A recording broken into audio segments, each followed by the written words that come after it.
When 12-year-old Rosie Chen carried her dying baby sister through a Montana blizzard in 1867, she never expected the stranger's barn to become their sanctuary, or that the grieving widower who found them would risk everything to make two half-Chinese orphans his legal daughters. But as the town's hatred closes in and the sheriff arrives with adoption papers of his own, will Marcus Donnelly's love be enough to save the family that saved him from his own darkness? The baby's cry cut through the Montana Territory night like a knife through silk. Rosie Chen jerked awake in the abandoned mining shack, her heart hammering against her ribs, as she reached for her 6-month-old sister Lily in the darkness. The wooden walls groaned under the weight of December snow, and ice crystals sparkled on the inside of the single cracked window. "Shh, little one," Rosie whispered, pulling the baby close to her chest. At 12 years old, she had become mother, father, and protector all at once. 3 days had passed since their real mother closed her eyes for the last time, her fever finally breaking her spirit along with her body. The fire had died hours ago. Only cold ashes remained in the makeshift stone circle where Rosie had burned the last of their firewood. Her fingers were so numb she could barely feel the jade bracelet on her wrist, the only beautiful thing their mother had left them. The green stone caught what little moonlight filtered through the dirty glass, reminding Rosie of better times when Mama would tell stories about her homeland across the great ocean. Lily's cries grew louder, more desperate. The baby's lips had turned blue, and her tiny fists waved weakly in the freezing air. Rosie knew what this meant. They had maybe one more night before the cold claimed them both. Outside, the wind howled like a pack of wolves hunting for prey. Snow piled against the door, threatening to trap them inside this tomb of broken dreams. The other Chinese families in the mining camp had already made their choice clear. 2 half-breed children with Irish father's blood and Chinese mother's shame were too dangerous to help. Better to let them disappear into the winter than risk the white folks' anger. Rosie wrapped Lily in their mother's quilt, the silk fabric still carrying the faint smell of jasmine and medicine. The baby's crying softened to weak whimpers that somehow sounded worse than her screams. Time was running out like sand through an hourglass. She pressed her face against the frozen window, breath fogging the glass as she searched the darkness for any sign of hope. The mining camp spread below like a graveyard of dreams, each shack holding families who had turned their backs on 2 small girls who needed help.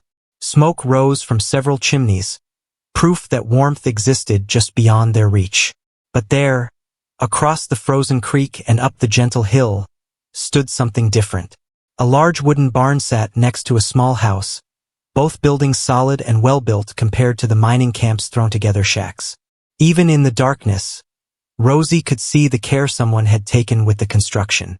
The barn's roof didn't sag under the snow's weight, and yellow light flickered in one window of the house. She had heard whispers about the man who lived there, Marcus Donnelly, the Irish widower who had lost his wife and son to sickness 2 summers ago. The mining camp folks said he had gone strange with grief, talking to ghosts and avoiding people. Some claimed he was dangerous, others just said he was broken. But his buildings looked strong, and strong meant warm. Lily's breathing had become shallow and quick. Rosie could feel the baby's heartbeat fluttering like a trapped bird against her chest. They couldn't wait for morning. They couldn't wait for someone else to save them. If they were going to live, Rosie would have to be brave enough to knock on a stranger's door. She gathered their few belongings: the quilt, a small bundle of clothes, and the jade bracelet that proved they had once belonged to someone who loved them. Her bare feet were already numb, but she wrapped them in strips of cloth torn from her own dress. The fabric wouldn't keep out the cold, but it might keep her skin from sticking to the ice.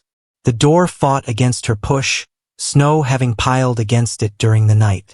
She used her shoulder to force it open, cold air rushing in like a physical blow. The world outside was a landscape of white and shadow, beautiful and deadly in equal measure. Step by step, Rosie made her way toward the distant barn. Each footfall sent pain shooting up her legs as her feet broke through the crusty snow. Lily had stopped crying altogether, which scared Rosie more than any sound the baby could make. She pressed her lips to her sister's forehead and felt skin that was far too cold. The barn loomed larger as she approached, its weathered wood walls promising shelter from the killing wind. Rosie's legs shook with exhaustion and cold, but she forced herself to keep moving. Behind them, the mining camp's lights grew smaller and more distant. Ahead, the barn door waited like a gateway to either salvation or doom. She reached the heavy wooden door and pressed her ear against it, listening for any sound from within. The gentle lowing of cattle and the rustle of hay greeted her, sounds of life and warmth that made her heart leap with hope. Her fingers found the metal latch, cold as ice against her skin. This was it. This moment would decide whether they lived or died. Would the grieving widower welcome two desperate children, or would he send them back into the night to freeze? Rosie took a deep breath of the frigid air and lifted the latch, the metal squeaking like a mouse in the darkness. The barn door swung open with a whisper, revealing a world that seemed like heaven compared to the frozen hell outside. Warm air rushed out to greet them, carrying the sweet scent of hay and the earthy smell of animals. Rosie stepped inside, her numb feet suddenly stinging as feeling began to return to her toes. Gentle sounds filled the space. Cattle breathing deeply in their sleep, horses shifting in their stalls, and the soft scratching of chickens roosting in the corners. A ladder led up to a hayloft where thick piles of golden straw promised a soft bed and shelter from the wind that still howled outside. Lily stirred in her arms, making a small sound that wasn't quite a cry. The baby's color already looked better in the warmer air, and Rosie felt a spark of hope that had been missing for days. They had found sanctuary, at least for tonight. She climbed the ladder carefully, testing each rung with her weight before trusting it to hold both children. The hayloft stretched across half the barn's length, filled with loose hay that would make perfect bedding. Rosie hollowed out a nest in the straw and settled Lily into it, surrounding the baby with the silk quilt and loose hay for extra warmth. For the first time in days, Rosie allowed herself to relax. The barn felt safe, protected, like a fortress against the world's cruelty. She burrowed into the hay beside her sister, feeling warmth seep into her bones as the straw created a cocoon around them both. But safety was an illusion that shattered like glass when footsteps echoed from outside. Heavy boots crunched through the snow, growing closer with each step. Rosie's heart hammered against her ribs as she pressed herself deeper into the hay, pulling Lily close and praying the baby wouldn't choose this moment to cry. The barn door creaked open, and yellow lantern light spilled across the floor below. A man's voice, deep and rough with emotion, called out to the animals. "Easy, girls. Just checking on you before bed." The Irish accent was thick but gentle, nothing like the harsh tones of the mining camp bosses. Rosie held her breath as the man moved through the barn, his lantern casting dancing shadows on the walls. She could hear him speaking softly to the horses, checking their water and adding hay to their feed. The sound of his voice was kind, but kindness from strangers had proven dangerous before. The ladder creaked under his weight. Rosie's blood turned to ice in her veins as the lantern light grew brighter, climbing toward their hiding place. She wrapped her arms around Lily, ready to run if she could find the strength. The baby chose that moment to whimper, a soft sound that seemed to echo through the barn like a gunshot. The climbing stopped. "Hello." The man's voice was cautious but not angry. "Is someone up there?" Rosie's throat closed with fear. She could lie, could pretend to be a rat or a cat, but what would be the point? They were trapped in the loft with nowhere to run. Better to face whatever came next with what little dignity she had left. "Please don't hurt us," she whispered, her voice barely audible above the wind outside. The lantern light reached the loft's edge, and suddenly Rosie found herself staring into the weathered face of a man who looked like he had seen too much sorrow. His hair was dark brown streaked with gray, and his eyes held the kind of pain that came from losing everything that mattered.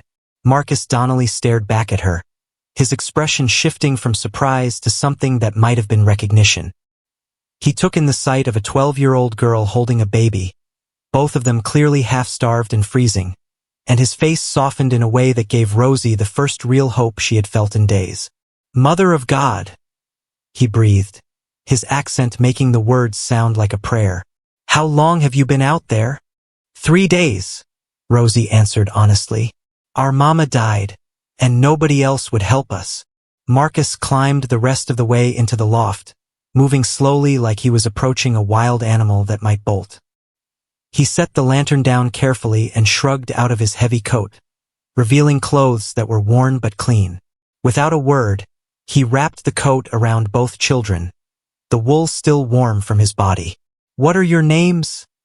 he asked, settling cross-legged in the hay like he belonged there. "I'm Rosie. This is Lily." She paused, studying his face for signs of the hatred she had grown used to seeing. "Are you going to make us leave?" Marcus looked at Lily, who had stopped whimpering and was staring at him with wide dark eyes. Something in his expression changed, became softer and more distant, like he was seeing ghosts from his past. "Do you know how to work?" he asked finally. The question surprised her. "Yes, sir. I can cook and clean and help with animals. I'm stronger than I look." "I don't doubt that." He stood up, brushing hay from his knees. "You both look like you could use a proper meal. I've got stew on the stove and a fire in the hearth." Rosie's stomach growled so loudly that Marcus actually smiled, the first genuine expression of happiness she had seen from an adult in weeks. But she had learned to be careful about trusting kindness from strangers. "Why are you helping us?" she asked. Marcus paused at the top of the ladder, his hand gripping the wooden rail. When he looked back at her, his eyes held depths of sadness that reminded Rosie of her mother's final days. "Because someone should have helped me once, and they didn't," he said quietly. "And because those who can help and don't are the real monsters in this world." He climbed down the ladder, leaving them with the lantern and the promise of food. Rosie listened to his footsteps crossing the barn floor and disappearing into the night. Only then did she allow herself to believe that maybe, just maybe, their luck had finally changed. But as she held Lily close and felt real warmth for the first time in days, a new fear crept into her heart. What would happen when the rest of the town discovered where they were hiding? Marcus burst through his kitchen door like a man running from fire, his mind spinning with what he had just discovered in his barn. 2 children.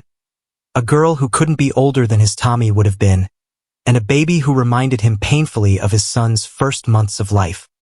He stood in the middle of his empty kitchen, hands shaking as he stared at the pot of rabbit stew that had been meant for one lonely man. The house felt different now, charged with possibility and terror in equal measure. For 2 years, these rooms had echoed with nothing but his own footsteps and the conversations he held with ghosts. Now, suddenly, there were living children who needed him, children who looked at him without pity or fear, only desperate hope. He ladled stew into 2 bowls, his movements clumsy with excitement and nerves. When had he last fed anyone besides himself? When had he last been needed for something more important than checking on livestock? His wife Mary would have known exactly what to do, would have already had the children warm and fed and tucked into proper beds. But Mary was gone and Tommy was gone, and Marcus was left to figure out how to be human again. The walk back to the barn felt like crossing a bridge between his old life and something completely unknown.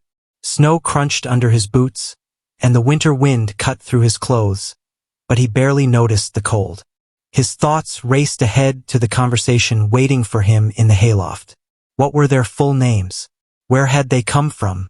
How had a 12-year-old girl managed to keep herself and a baby alive for 3 days in weather that killed grown men? The questions multiplied with each step, but underneath them all was a deeper worry that made his chest tight with anxiety. What would happen when the town found out? Copper Creek wasn't kind to outsiders, especially ones who didn't fit the narrow definition of acceptable. A half-Chinese girl and her baby sister would face hatred that Marcus remembered all too well from his own early days in Montana Territory. He had been lucky. His Irish heritage and his wife's family connections had eventually earned him a grudging place in the community. But these children had no such advantages. Back in the barn, he found them exactly where he had left them, huddled together in the hay like small animals seeking warmth. The girl, Rosie, watched him climb the ladder with eyes that held too much wisdom for someone so young. She had learned not to trust easily, and Marcus respected that caution even as it broke his heart. "Here," he said, offering her one of the bowls. "It's not fancy, but it's hot and filling." Rosie accepted the bowl with both hands, breathing in the steam like it was precious incense. She took a small sip, then a larger one, then began eating with the desperate hunger of someone who hadn't had a real meal in days. Marcus watched her try to eat slowly, to make the food last, and had to look away to hide his emotions. "What about Lily?" she asked between bites, glancing at the baby who was watching them with bright, curious eyes. "Is she still nursing?" Marcus asked, then felt his face redden at the personal nature of the question. "Some. But Mama was sick for a long time, and there wasn't much." Rosie's voice trailed off, the unfinished sentence hanging heavy in the air. Marcus nodded, understanding more than she had said. "I've got goat's milk in the house. Babies can drink that when they need to." He paused, studying the girl's face in the lantern light. "How old is she?" 6 months, I think. Maybe 7. Mama wasn't sure about the exact day she was born. The casual way Rosie spoke about uncertainty told Marcus volumes about the life these children had lived. No proper records, no celebrations of birthdays, no security about even the most basic facts of their existence. They had been living on the edges of society, invisible and unprotected. "And your father?" he asked gently. Rosie's expression hardened. "Gone before I was born. Mama said he was Irish, like you. Said he had blue eyes and a temper. And that's all she knew about him." She touched the jade bracelet on her wrist. This was Mama's. From her family in China, before she came here. Marcus felt something twist in his chest at the girl's matter-of-fact tone. She had never known her father, had watched her mother die, and was now responsible for keeping her baby sister alive in a world that wanted nothing to do with either of them. Yet she sat in his barn eating stew and answering his questions with a dignity that put many adults to shame. "The people in the mining camp," he said carefully. "They turned you away?" "They're scared," Rosie replied without bitterness. "If they help us, the white folks might get angry at them too. I understand why they couldn't take the risk." But Marcus heard the hurt underneath her understanding, the pain of being rejected by people who should have protected her. He thought of his own neighbors, wondered how they would react when they discovered what he had done. Some would be angry, others would be disgusted, and a few might even be dangerous. "Are you scared of me?" he asked suddenly. Rosie considered the question seriously, tilting her head as she studied his face. "You could have sent us away already if you wanted to hurt us," she said finally. "And you brought us food. Mean people don't usually feed children." Her simple logic made Marcus smile, the first real smile he had felt in months. "You're a smart girl, Rosie. Your mama did well raising you." "She tried her best," Rosie said quietly. "She wanted us to have better lives than she did. She used to say that America was supposed to be a place where anyone could make something of themselves if they worked hard enough." "She wasn't wrong about that," Marcus replied. "But sometimes it takes longer than it should, and sometimes people make it harder than it needs to be." Lily began to fuss, making small unhappy sounds that suggested she was getting hungry. Rosie immediately set down her bowl and gathered the baby into her arms, rocking her with practiced ease. Marcus watched the interaction, seeing how naturally the girl had stepped into a mother's role. "I should get that goat's milk," he said, starting toward the ladder. "Mr. Donnelly?" Rosie's voice stopped him. "Why are you helping us?" "Really?" Marcus paused, his hand on the ladder rail. How could he explain to a 12-year-old girl that her presence in his barn had awakened something in him that he thought had died with his family? How could he tell her that, for the first time in 2 years, he felt like he had a purpose beyond simply surviving each day? "Because everyone deserves a chance," he said finally. "And because I think maybe you two are exactly what this old barn has been waiting for." He climbed down the ladder, leaving them with the lantern and the promise of milk for the baby. But as his boots hit the barn floor, a new sound reached his ears that made his blood run cold. Voices. Multiple voices, coming closer through the snow. And one of them belonged to Sheriff Hawkins, whose opinion of Chinese families was well known throughout Copper Creek. Marcus extinguished his lantern and pressed himself against the barn wall, listening as the voices grew clearer. They were looking for something, or someone, and they were heading straight for his property. "I'm telling you, Marcus, they were seen heading this direction 3 days ago." Sheriff Hawkins' voice cut through the night air like a rusty blade. 2 Chinese kids, one just a baby. The mining camp folks said they disappeared from that shack where their mother died. Marcus pressed himself against the inside of the barn wall, his heart hammering so loud he was sure the men outside could hear it. Through a gap between the wooden boards, he could see 3 figures trudging through the snow toward his property. Sheriff Hawkins, Deputy Miller, and someone he didn't recognize wearing city clothes that marked him as an outsider. "And you think they came here?" Marcus's neighbor, old Pete Jameson, sounded skeptical. "Why would they head up to Marcus's place? Man barely talks to anyone since Mary died." "Because he's got the only decent shelter for miles that isn't watched," Hawkins replied. "And because strange folks tend to stick together, if you catch my meaning." The insult hung in the cold air like poison. Marcus felt his hands clench into fists, but he forced himself to stay hidden and listen. Above him in the loft, he could hear Lily starting to fuss again, her small sounds that seemed impossibly loud in the silence. "What's so important about finding 2 children anyway?" Pete asked. "Seems like a lot of trouble for a couple of orphans." The stranger in city clothes stepped forward, and Marcus could see him more clearly now. A thin man with a pale face and expensive coat that looked ridiculous in the Montana wilderness. "I represent certain interests back east," the man said in a voice that suggested he thought himself very important. "There are families willing to take in Chinese children, put them to work in proper households where they can learn their place." Marcus felt sick. He had heard about such arrangements. Children sold into what amounted to slavery, hidden behind legal papers that made everything look respectable. The kind of families this man represented didn't want children. They wanted unpaid servants who would be grateful for scraps and too afraid to complain about mistreatment. "Work?" Pete's voice carried doubt. "The baby can't be more than a few months old." "The older girl can work immediately," the stranger replied coldly. "The baby will be placed with a wet nurse until she's old enough to earn her keep." Very efficient arrangement for everyone involved. Above, Lily's fussing grew louder, and Marcus heard Rosie's desperate whispers trying to soothe her sister. Any moment now, the men outside might hear the sounds and investigate. Marcus had to do something. But what? He was outnumbered, and Sheriff Hawkins carried the authority of the law, corrupt though it might be. "Well, if they're here, Marcus would have said something," Pete declared with more loyalty than Marcus deserved. "Man's got his faults, but he's honest." "That's what we're here to find out," Hawkins said grimly. "Marcus," he called out, his voice echoing across the snowy yard. "Marcus Donnelly, come out here."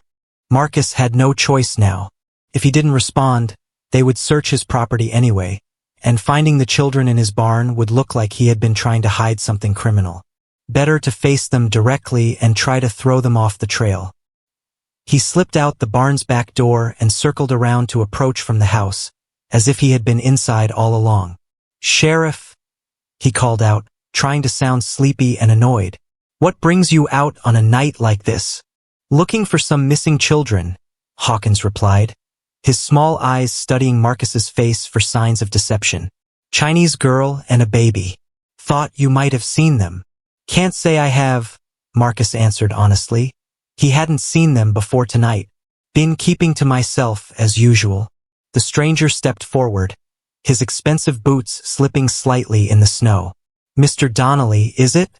I understand you've had some difficulties adjusting to life here in Montana territory." The comment was calculated to sting, a reminder that Marcus himself had once been an outsider who struggled to find acceptance. "I've been getting along just fine," Marcus replied evenly. Of course. The stranger's smile was as cold as the wind. "But you understand the importance of community cooperation. If certain undesirable elements were to find shelter here, it would reflect poorly on the entire area." Marcus bit back his first response, which would have involved throwing the man face first into a snowbank. Instead, he nodded toward his house. "You're welcome to search if you think it's necessary, though I'd appreciate if you could keep it quick. Some of us have work to do in the morning." The offer seemed to surprise Hawkins, who had clearly expected resistance. "That won't be necessary," he said after a moment. "If you do see anything, you'll let us know?" "Of course," Marcus lied smoothly. As the men began to turn away, disaster struck. From inside the barn came the unmistakable sound of a baby crying. Not loud, but clear enough that all 4 men heard it in the quiet night. Everyone froze. "What was that?" the stranger asked sharply. Marcus's mind raced. "Probably one of the goats," he said quickly.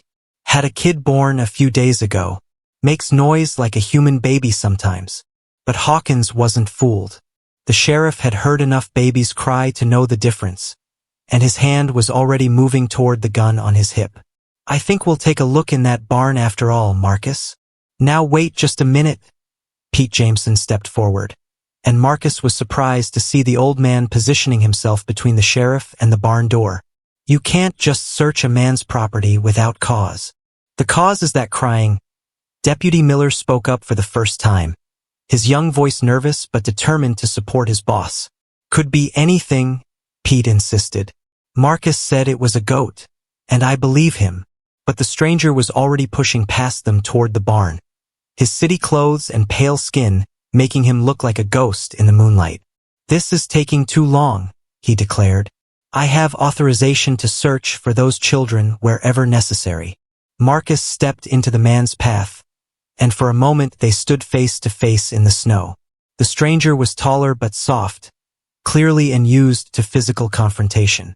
Marcus, on the other hand, had spent 2 years doing farm work that had kept him strong despite his grief. "You have no authority here," Marcus said quietly, his Irish accent thickening with anger. "This is my land, and you're not welcome on it." "The law says differently," Hawkins interrupted, drawing his gun halfway from its holster. "Stand aside, Marcus, or I'll arrest you for interfering with official business." The situation was spiraling out of control, and Marcus could hear Lily's cries growing stronger from inside the barn. Rosie would be trying everything she could think of to quiet her sister, but babies didn't understand the need for silence when their lives depended on it. Just as Marcus was preparing to make a stand that would probably end with him in jail or worse, salvation came from an unexpected source. Dr. Morrison's voice cut through the tension like a knife through butter. "What in blazes is going on here?" Dr. Samuel Morrison emerged from the darkness like an angel sent from heaven, his medical bag in one hand and a lantern in the other. The town's only physician had the kind of authority that even Sheriff Hawkins respected, and his sudden appearance changed the entire mood of the confrontation. Marcus felt his shoulders relax slightly, though his heart still pounded with fear for the children hidden above. "Doctor," Hawkins said, quickly holstering his weapon, "we're conducting a search for some missing Chinese children. Had reports they might be in this area." Dr. Morrison set his lantern down in the snow and fixed the sheriff with a steady gaze that had intimidated grown men into taking their medicine. At 55, he was one of the most educated people in Copper Creek, and his opinion carried weight that even corrupt officials couldn't ignore completely. "Missing children?" Dr. Morrison's voice carried concern that seemed genuine. "How long have they been gone?" 3 days. The stranger in city clothes answered before Hawkins could respond. "I represent families back east who are willing to provide proper homes for these orphans. It's a matter of urgent humanitarian concern." Marcus watched Dr. Morrison's face carefully, looking for any sign of what the doctor really thought about this humanitarian concern. The 2 men had developed a friendship over the past year, bonding over their shared status as educated outsiders in a rough frontier town. If anyone might understand Marcus's situation, it would be the doctor. "Humanitarian concern," Dr. Morrison repeated slowly, as if tasting the words. "And you traveled all the way from back east to help 2 orphan children?" "The organization I represent has connections throughout the Western Territories," the stranger replied stiffly. "We ensure that displaced children find appropriate situations." From inside the barn, Lily's crying had stopped, but Marcus could hear the faint sound of Rosie's voice humming a lullaby. The melody was soft and sweet, a Chinese song their mother had probably taught her. Marcus prayed that the men outside would mistake it for wind in the rafters. "Well," Dr. Morrison said thoughtfully, "if there are children missing in this weather, they're in serious danger. Exposure can kill in hours when temperatures drop this low." He turned to Marcus with what looked like casual concern. You haven't seen anything unusual, have you, Marcus? The question seemed innocent enough, but Marcus caught something in the doctor's tone that suggested deeper meaning. Dr. Morrison's eyes flicked briefly toward the barn, then back to Marcus's face, and suddenly Marcus understood that the doctor knew exactly what was happening here. Nothing unusual, Marcus replied carefully, though I did hear some commotion from the mining camp earlier. Sounded like folks were upset about something. The mining camp, Dr. Morrison mused. Yes, that makes sense. Sheriff, have you searched there thoroughly? Hawkins shifted uncomfortably. Well, we talked to some of the families there, but you didn't actually search the buildings? Dr. Morrison's eyebrows rose. If children are missing, surely every structure should be examined. Those mining shacks have hidden spaces where frightened children might hide. The stranger looked annoyed at this suggestion. We have reliable information that the children left the mining camp area entirely. Reliable information from whom? Dr. Morrison asked pointedly. Children in distress don't always make logical decisions. They might have circled back to familiar territory when they got scared or cold. Marcus realized what Dr. Morrison was doing, sending the search party on a wild goose chase that would give him time to figure out how to protect Rosie and Lily. The doctor's calm authority was redirecting attention away from the barn and back toward the mining camp where the children were no longer hiding. Pete Jameson, who had been listening to this exchange with growing confusion, suddenly spoke up. You know, Doc's got a point. I saw some unusual tracks near the old mine shaft yesterday. Could have been children. This was clearly a lie, but it was a helpful one. Marcus felt a surge of gratitude toward his neighbor, who was apparently willing to bend the truth to protect whoever might need protecting. The stranger looked frustrated, clearly unused to having his authority questioned by local residents. I assure you, our information is accurate. These children were seen heading in this direction. By whom? Dr. Morrison pressed. And when exactly? Eyewitness accounts in blizzard conditions are notoriously unreliable. Hawkins was starting to look uncomfortable with the way this conversation was developing. He clearly wanted to search Marcus's property, but Dr. Morrison's questions were making it harder to justify. Look, Doc, we appreciate your concern, but we need to be thorough. Of course, Dr. Morrison agreed readily. Thoroughness is exactly what's needed. Sheriff, I insist on joining your search. If there are children in danger, they may need immediate medical attention. This offer clearly wasn't what Hawkins had wanted to hear. Having Dr. Morrison along would mean dealing with constant questions about procedures and legal authority. The doctor had a way of making illegal activities very uncomfortable for the people attempting them. That's not necessary, the stranger said quickly. We have arrangements for any medical needs. I'm sure you do, Dr. Morrison replied smoothly. But as the only licensed physician in this area, I have a professional obligation to ensure proper care for any children we find. Surely you understand. The standoff stretched on, with snow beginning to fall more heavily around the group of men. Marcus could feel sweat freezing on his skin despite the cold, and he wondered how much longer Rosie could keep Lily quiet in the barn loft. Then Deputy Miller, who had been silent through most of the conversation, suddenly spoke up. Sheriff, maybe we should check the mining camp again. If the doc thinks there might be hiding places we missed. Hawkins glared at his deputy, clearly annoyed at having his authority questioned by his own subordinate. But Miller was young and earnest, and his suggestion sounded reasonable to everyone except the man who wanted to search Marcus's barn. The children are not at the mining camp, the stranger said firmly. Our sources are quite certain they came this way. What sources? Dr. Morrison asked again, his voice taking on a sharper edge.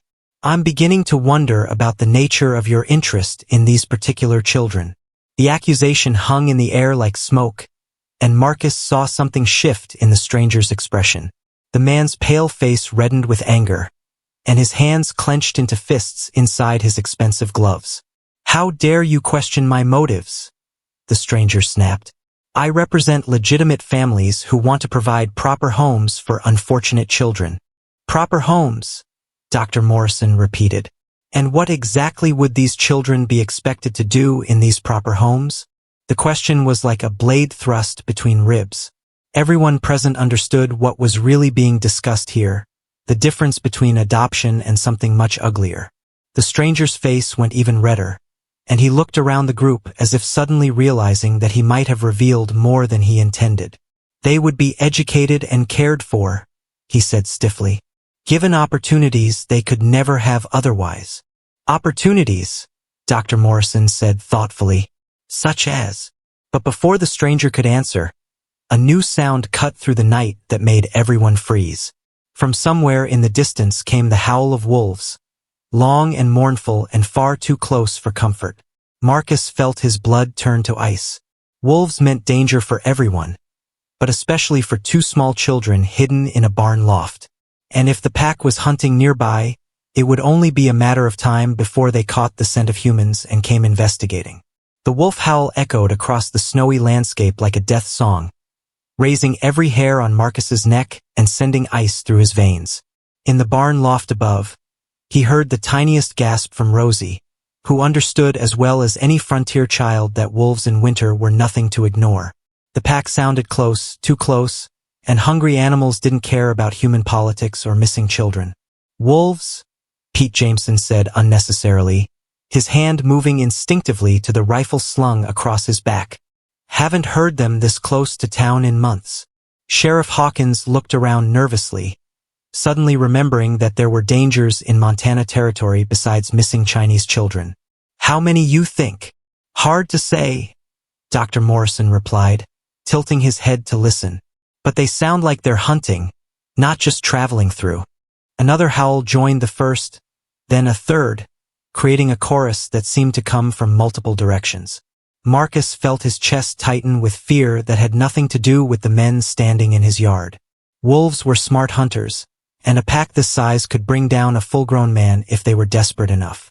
The stranger in city clothes looked around wildly, clearly unprepared for this kind of frontier reality. Shouldn't we go back to town? This seems dangerous. Can't outrun wolves in snow this deep, Pete said bluntly. Best to find solid shelter and wait them out. Marcus saw opportunity in the growing panic.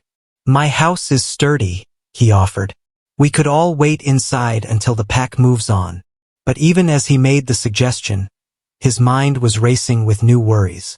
If everyone took shelter in his house, what would happen to Rosie and Lily in the barn? The building was strong enough to keep out wolves, but the children would be trapped there with hungry predators prowling outside.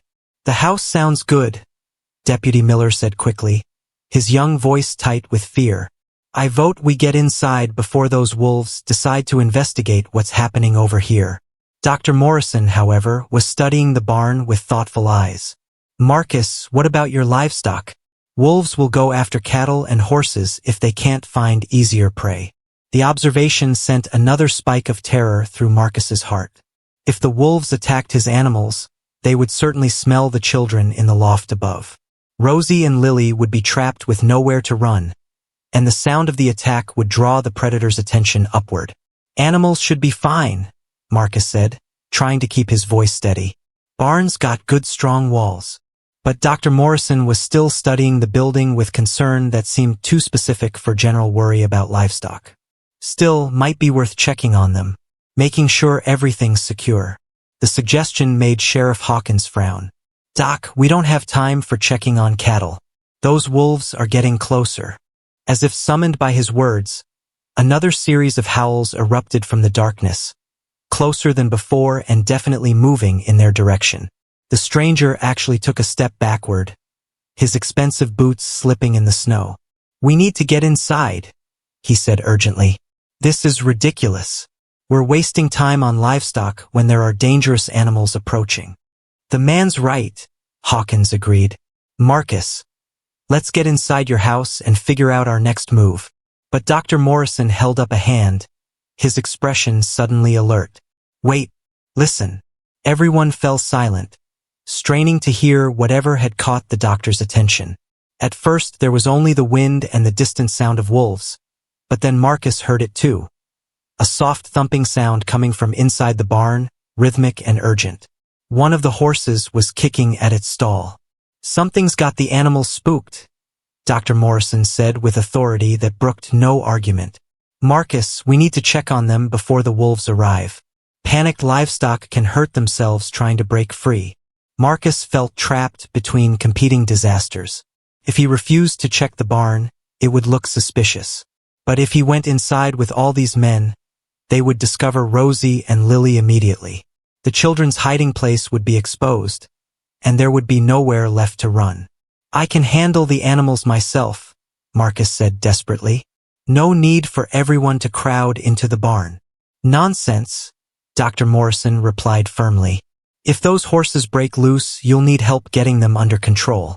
Pete, bring your rifle. Sheriff, you and your deputy watch our backs." The stranger looked horrified at the suggestion of entering a building that might contain panicked horses. "I'll wait in the house," he said quickly. "No," Hawkins said sharply. "We all stick together until this wolf situation is resolved." Marcus realized he was out of options. In moments, they would all enter the barn together, and everything he had tried to protect would be destroyed.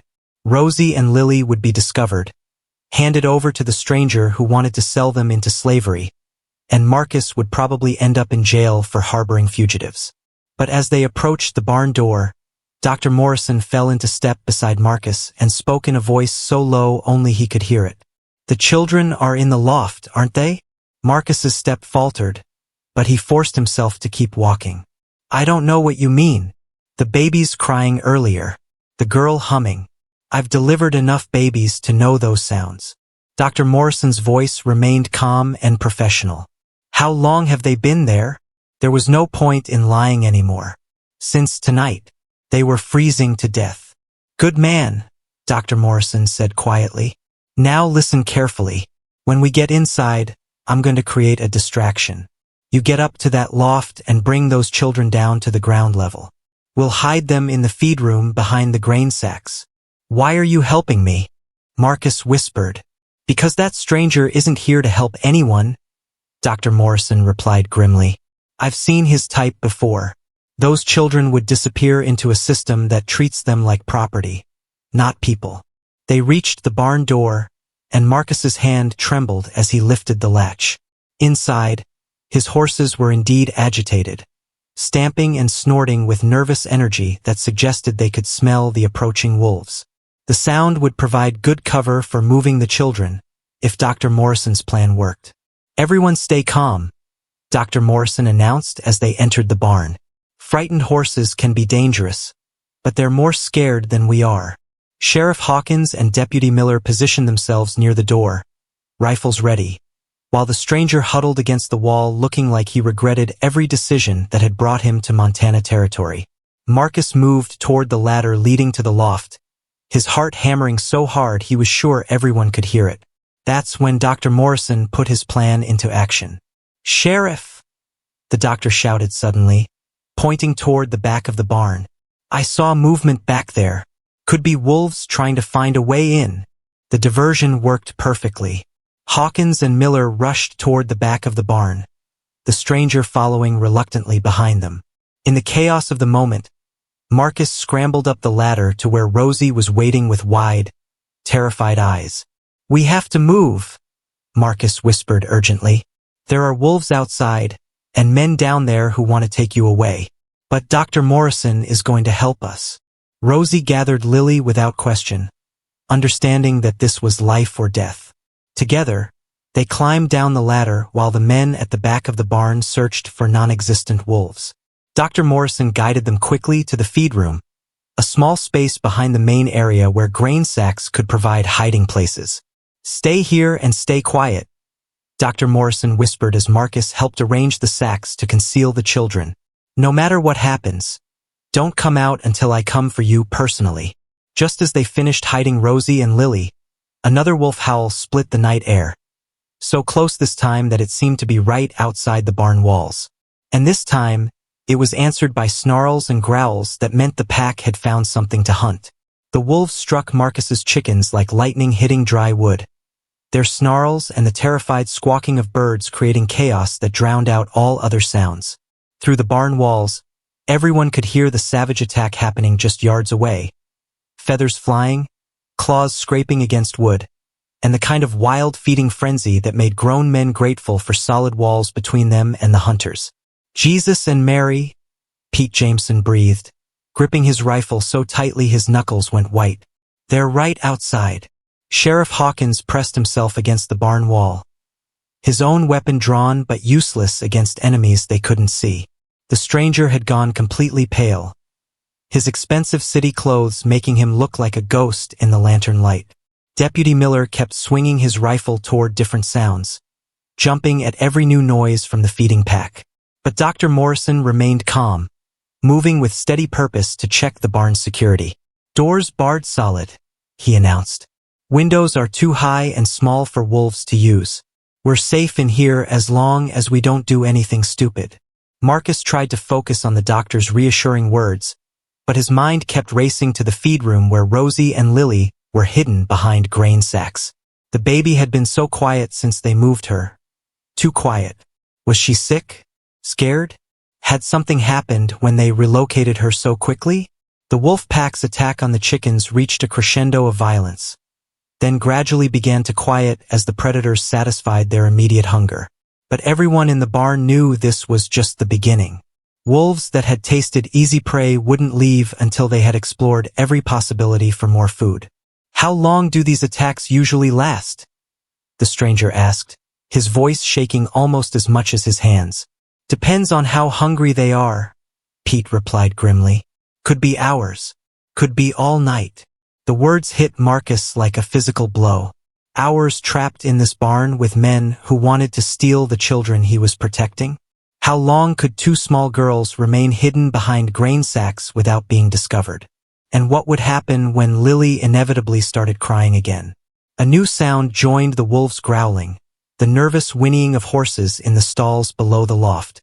Marcus's animals were picking up the scent of predators, and their agitation was growing by the minute. Soon they would be kicking at their stall doors, trying to break free from what they perceived as a trap. I need to calm the horses, Marcus said, moving toward the stalls. Stay where you are, Hawkins ordered sharply. Those animals are spooked enough without someone moving around and making more noise. Dr. Morrison stepped smoothly between Marcus and the sheriff. Actually, Sheriff, Marcus is right. Panicked horses in confined spaces can seriously injure themselves. Better to keep them calm now than deal with broken bones later. The doctor's medical authority carried weight even in this tense situation, and Hawkins reluctantly nodded his permission. Marcus moved toward his horses, speaking in low, soothing tones that he hoped would also reassure the hidden children that everything was under control. Easy girl, he murmured to his mare, running gentle hands along her neck. Just some wild dogs outside. Nothing we can't handle. But even as he spoke calming words, Marcus's mind was working frantically to solve the impossible puzzle of their situation. The wolves had them trapped with the very people they needed to avoid. Dr. Morrison was helping, but he couldn't work miracles. Eventually, someone would notice something suspicious, or Lily would cry, or the stranger would insist on searching every inch of the barn. That's when inspiration struck like lightning. From the feed room came the tiniest sound. Not a baby's cry, but something else. The soft rustle of grain sacks shifting, as if someone small was trying to get more comfortable in a cramped hiding space. It was barely audible above the wolves' continued prowling outside, but Marcus heard it clearly. And so did Deputy Miller. The young lawman's head snapped toward the sound, his eyes narrowing as he tried to identify what he had heard. What was that? What was what? Dr. Morrison asked calmly, but Marcus could see tension in the doctor's shoulders. That noise. From over there. Miller pointed directly toward the feed room where the children were hidden. Marcus felt his world starting to collapse. In seconds, the deputy would investigate the sound, discover Rosie and Lily, and everything would be over. The stranger would get his hands on the children, and Marcus would face charges for harboring fugitives. But then salvation came from the most unexpected source. The stranger, who had been cowering against the wall since the wolf attack began, suddenly straightened with what looked like renewed determination. You know what? I'm tired of this nonsense. Those children are somewhere in this area, and I'm not leaving empty-handed." His declaration drew everyone's attention away from the feed room and onto him. Marcus watched in amazement as the man who had seemed so frightened just moments before began pacing the barn like he owned it. "Now see here," Pete Jameson started to protest, but the stranger cut him off. "No, you see here. I've traveled hundreds of miles to retrieve these children for families who are prepared to give them proper homes. I'm not going to be deterred by some wild animals or small-town politics." Sheriff Hawkins looked confused by this sudden change in the man's demeanor. "What are you suggesting?" "I'm suggesting that we're wasting time hiding in this barn when those children could be freezing to death somewhere nearby." The stranger gestured dramatically toward the walls. "Every minute we delay could mean the difference between life and death for 2 innocent orphans." Dr. Morrison stepped forward, his expression carefully neutral. "And what exactly do you propose we do about the wolves?" "Wolves are just animals," the stranger declared with the kind of confidence that only came from complete ignorance. "A few gunshots will send them running." The suggestion was so dangerously stupid that everyone in the barn stared at him in shocked silence. Pete Jameson was the first to find his voice. "Mister, you clearly don't know much about wolves. Gunshots don't scare a hungry pack. They just make them more aggressive and harder to predict." "That's ridiculous," the stranger snapped. "I've read extensively about wildlife management. Predators always retreat when faced with superior firepower." Marcus realized that the man's desperation to find the children was making him reckless, willing to take risks that endangered everyone.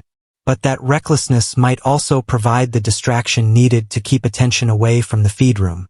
"You want to go outside and face down a wolf pack?" Marcus asked, injecting just enough challenge into his voice to bait the hook. "Be my guest." The stranger's face reddened at what he perceived as mockery. "I'm not afraid of some mangy dogs. Unlike some people, I don't let fear control my decisions."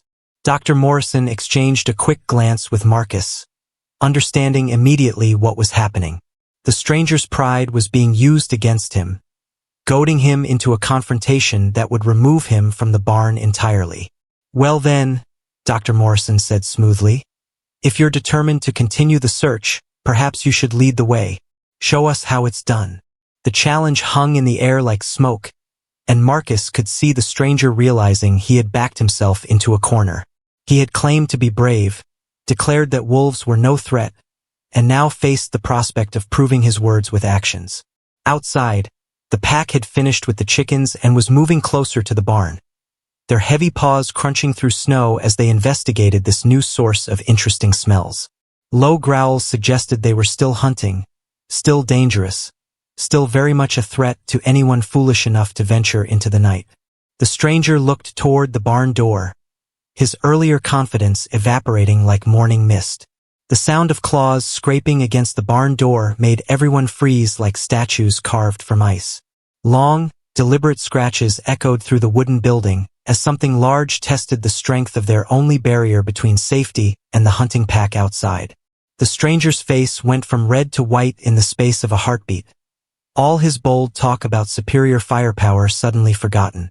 "They're trying to get in," Deputy Miller whispered, his young voice cracking with fear.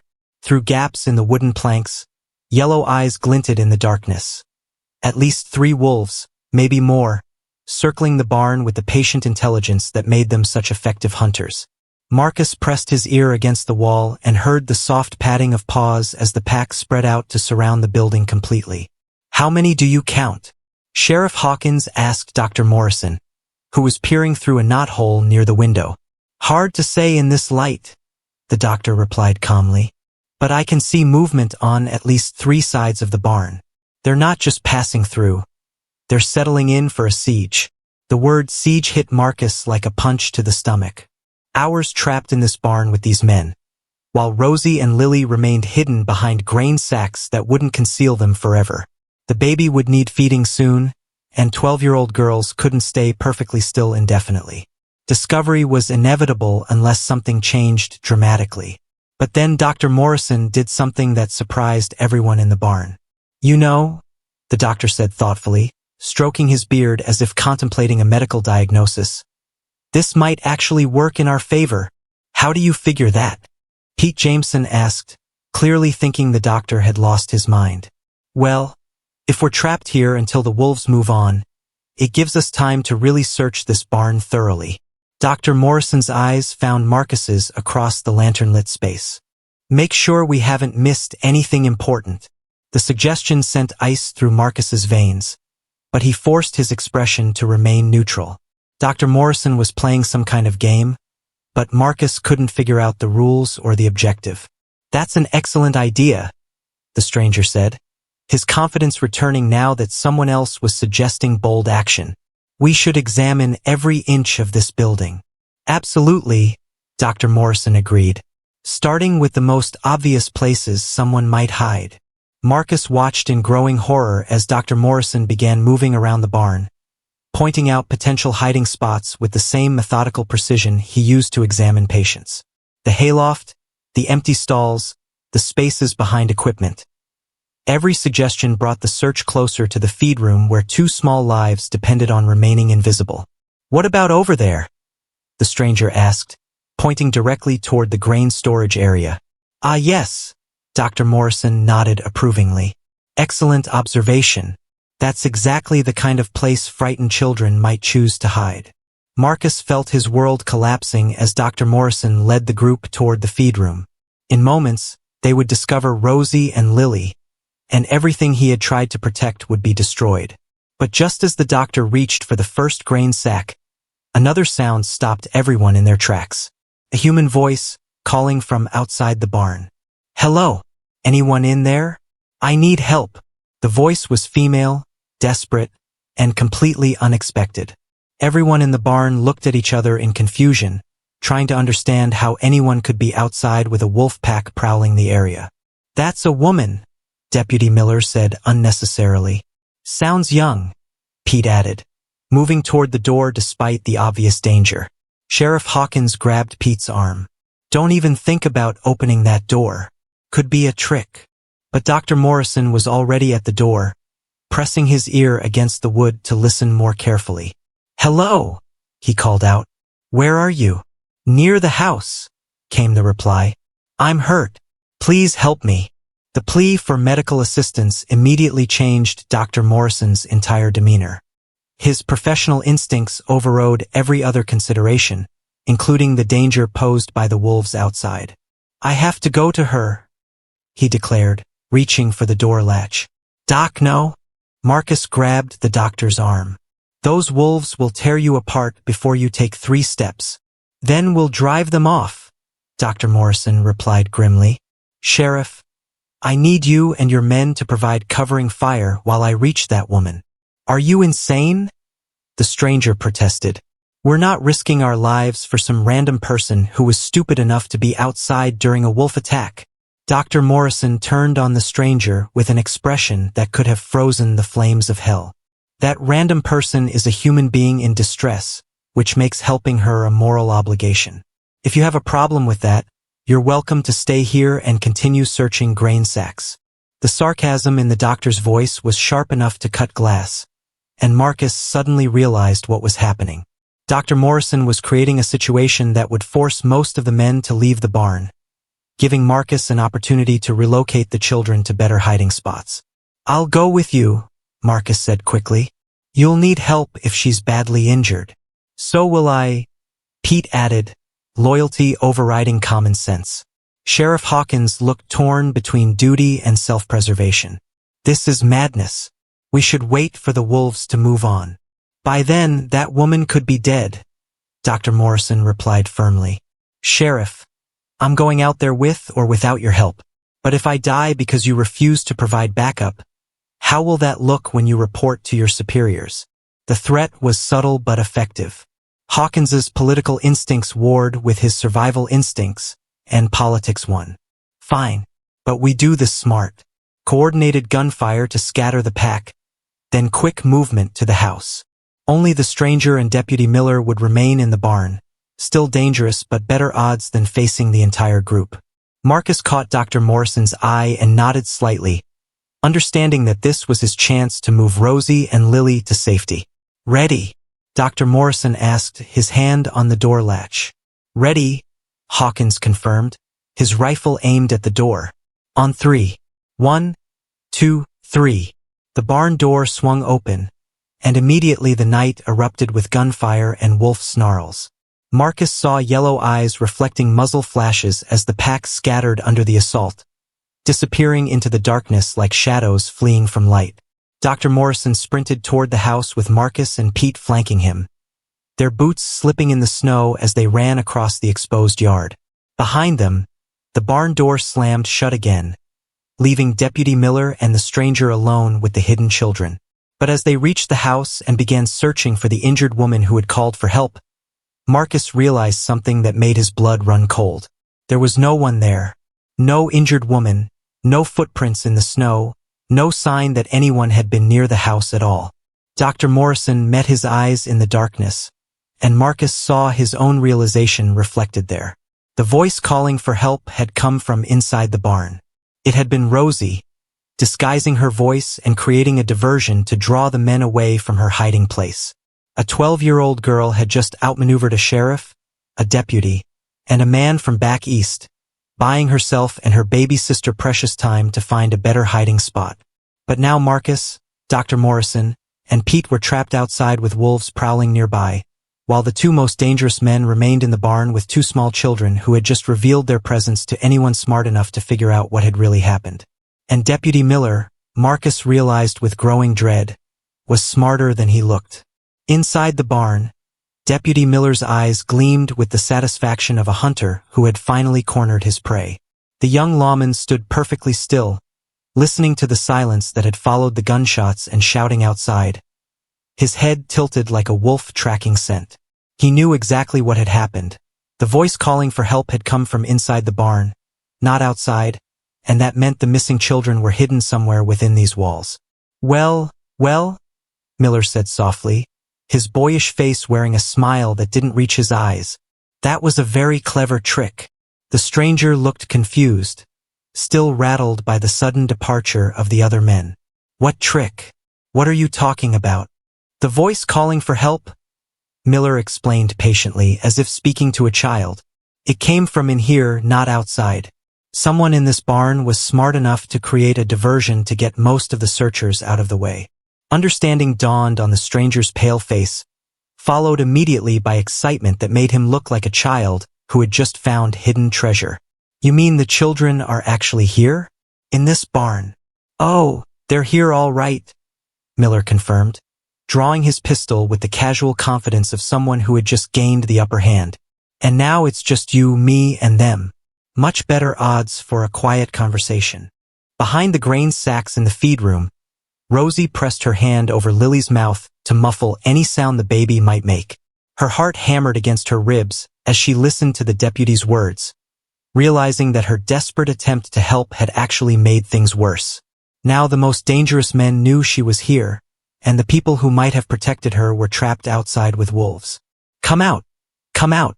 Wherever you are, Miller called in a sing-song voice that sent chills down Rosie's spine. We know you're here, and we're not leaving without you.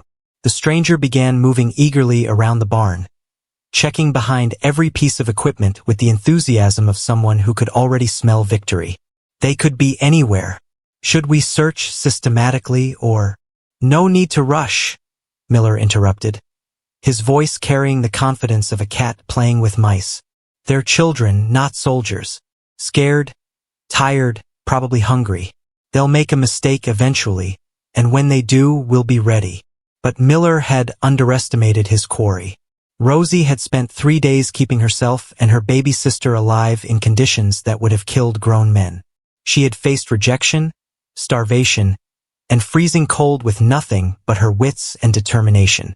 A deputy with a gun and a stranger in expensive clothes were just 2 more obstacles to overcome. Moving with the silence of someone who had learned to be invisible, Rosie began shifting grain sacks to create a tunnel through the stored supplies. If she could reach the back wall of the feed room, there might be loose boards she could squeeze through. The barn was old, and frontier construction often left gaps that small bodies could exploit. You know, Miller continued conversationally, I have to admire the planning that went into this.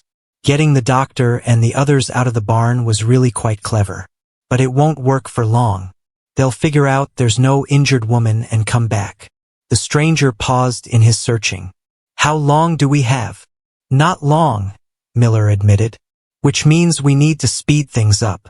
He raised his pistol and fired a single shot into the barn's roof, the explosion echoing through the wooden building like thunder. The sound was calculated to terrify, and it worked. Several of Marcus's horses reared in their stalls, whinnying with panic at the unexpected noise. That was just a warning, Miller called out. The next shot won't be aimed at the ceiling. Come out now and nobody gets hurt. But Rosie had found what she was looking for. A loose board in the back wall of the feed room, probably damaged by years of moisture and temperature changes. She worked her fingers into the gap, pulling gently to avoid making noise that would betray her location. The board shifted slightly, creating a gap just wide enough for a desperate 12-year-old girl and a baby. Beyond the opening, she could see the back of the barn where shadows provided cover and escape routes led toward the forest. I'm losing patience, Miller announced, his voice taking on a harder edge. I count to 10, then I start shooting. 1. Rosie squeezed through the gap in the wall, dragging Lily with her into the cold night air.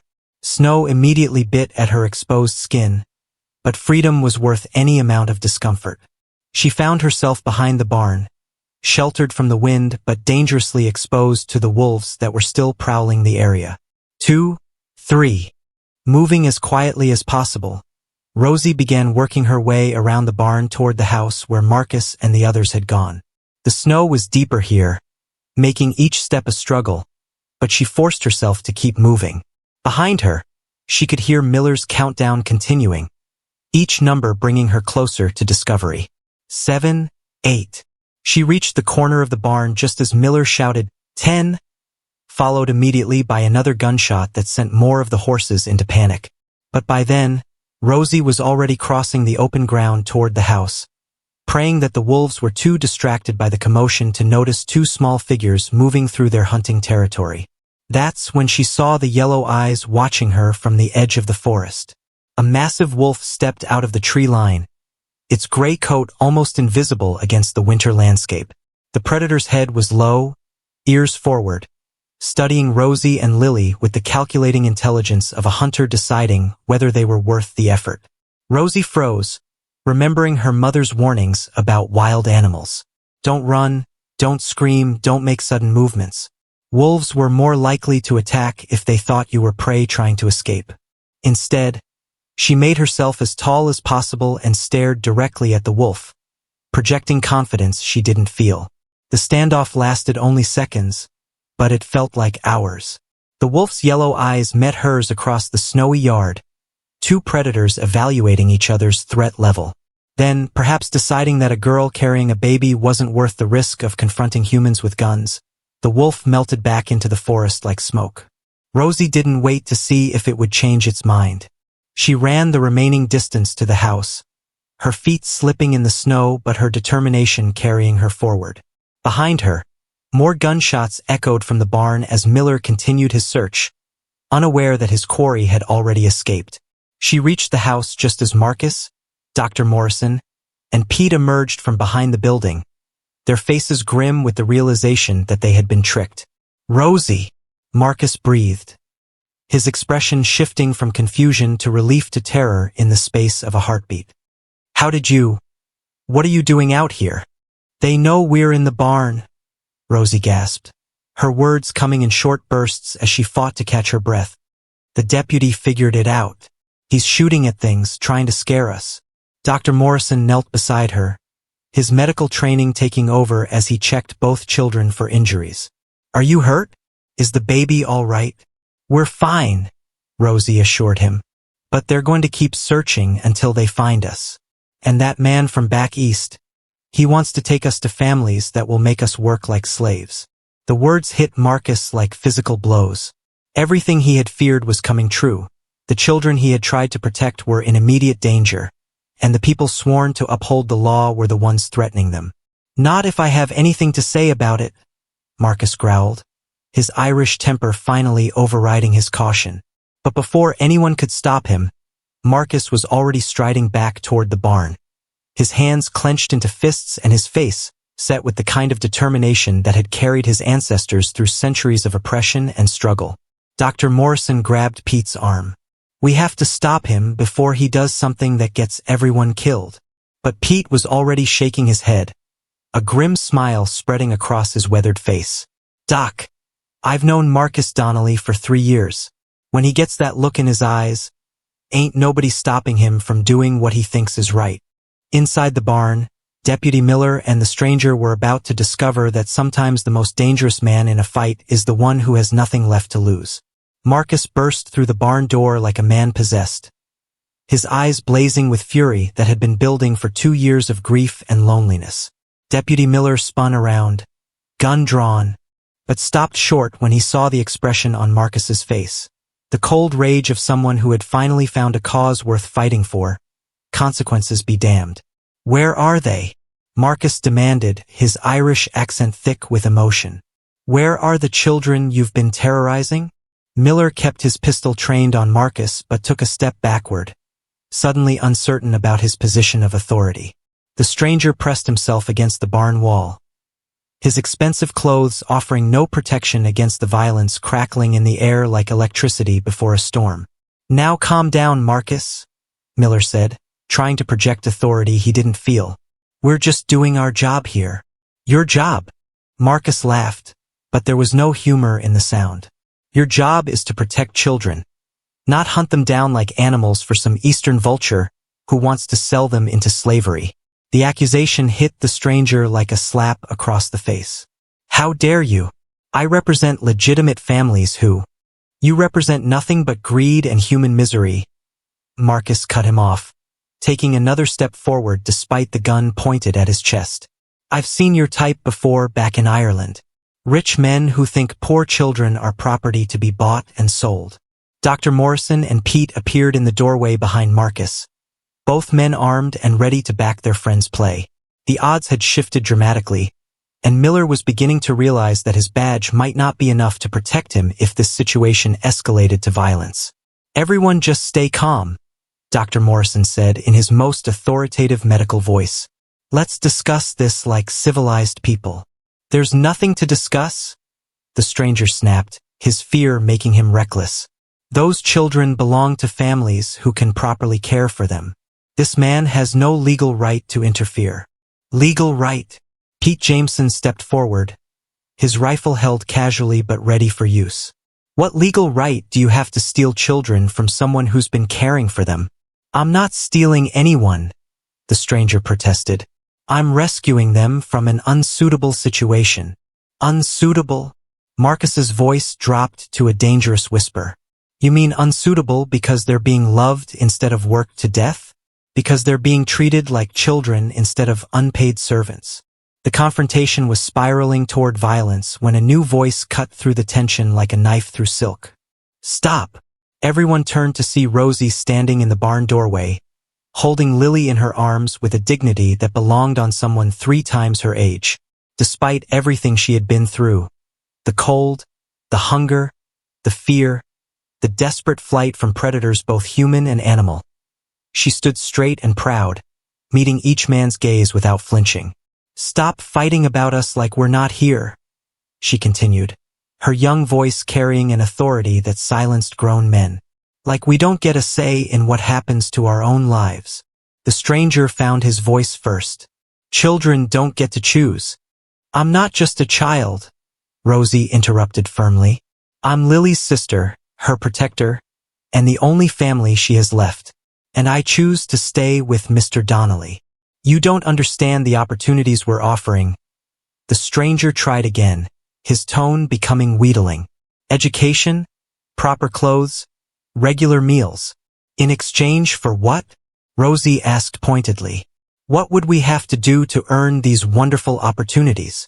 The question hung in the air like smoke, and the stranger's inability to answer it told everyone present exactly what kind of opportunities he was really offering. Deputy Miller, sensing that public opinion was turning decisively against his mission, made one last attempt to assert his authority. "Miss, you're a minor. The law says a lot of things," Dr. Morrison interrupted smoothly, including that children have the right to be protected from exploitation.